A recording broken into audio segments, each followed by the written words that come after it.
Hello friends, welcome back to my channel. आज हम आपको भारत के विभिन्न राज्यों के लोक कथाओं और किंवदंतियों में मौजूद कुछ आत्माओं और भूतों के बारे में बताने जा रहे हैं। इन भूतों की कहानी अलग अलग राज्यों में बहुत ज़्यादा प्रचलित है और बड़े बुजुर्ग लोग इन्हें सच मानते हैं और अपने से छोटे को भी इनकी कहानी सुनाते हैं। लेकिन हम इस वीडियो में बताए जाने वाले किसी भी आत्मा या भूत प्रेत के असली होने का दावा नहीं करते और ये सब भारतीय राज्यों के लोक कथाओं से लिए गए हैं, इसलिए इन्हें केवल मनोरंजन के लिए ही देखिए। सबसे पहले हम बात करेंगे प्रेत प्रेतनी की। प्रेत या प्रेतनी ये भारत के सबसे प्रमुख भूतों में से एक है, जिन्हें भारत के लगभग सभी राज्यों में माना जाता है। प्रेतों का जिक्र सिर्फ हिंदू धर्म में ही नहीं बल्कि चीनी, बुद्धिस्ट और एशिया के अन्य संस्कृति में भी मिलती है। किंवदंतियों के अनुसार ये ऐसे लोगों की आत्मा होती है जिनकी मरने से पहले कुछ इच्छाएं रह जाती है या उनकी मौत किसी दुर्घटना या आत्महत्या से हो जाती है।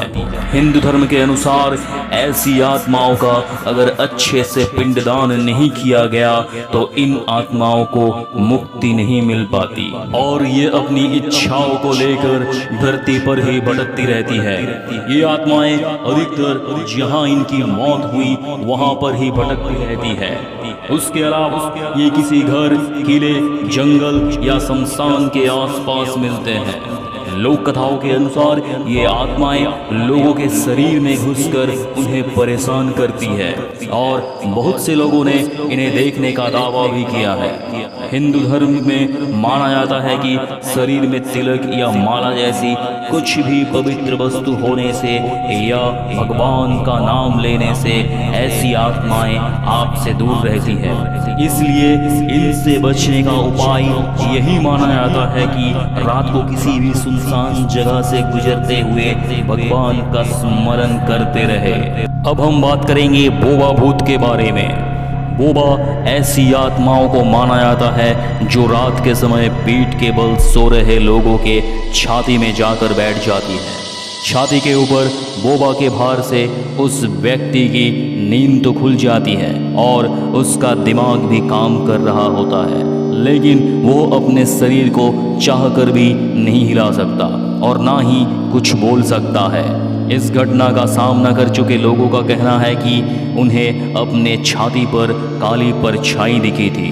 कुछ का कहना होता है उन्हें बूढ़ी औरत जैसी कोई दिखी थी, जबकि किसी को कुछ दिखाई नहीं देता, लेकिन छाती पर बहुत ज़्यादा भार महसूस होता है। इस घटना के दौरान लोग खुद को मौत के बिल्कुल करीब पाते हैं, लेकिन वे मदद के लिए आवाज़ भी नहीं लगा सकते। इस घटना को विज्ञान ने स्लीप पैरालिसिस नाम दिया है। अब हम बात करेंगे डायन के बारे में। डायन का जिक्र सिर्फ भारतीय लोक कथाओं में ही नहीं होता बल्कि विदेशों में भी डायन को माना जाता है और वहाँ इसे विच कहा जाता है। माना जाता है कि डायन ऐसी औरत होती है जो शैतान को पूजती है और काला जादू करती है।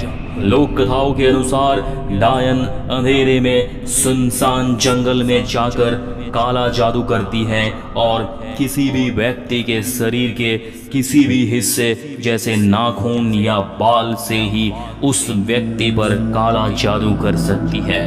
डायन अपनी शक्ति बढ़ाने के लिए किसी बच्चे या अपने ही परिवार के किसी सदस्य को मारकर शैतान को उनकी बलि देती है।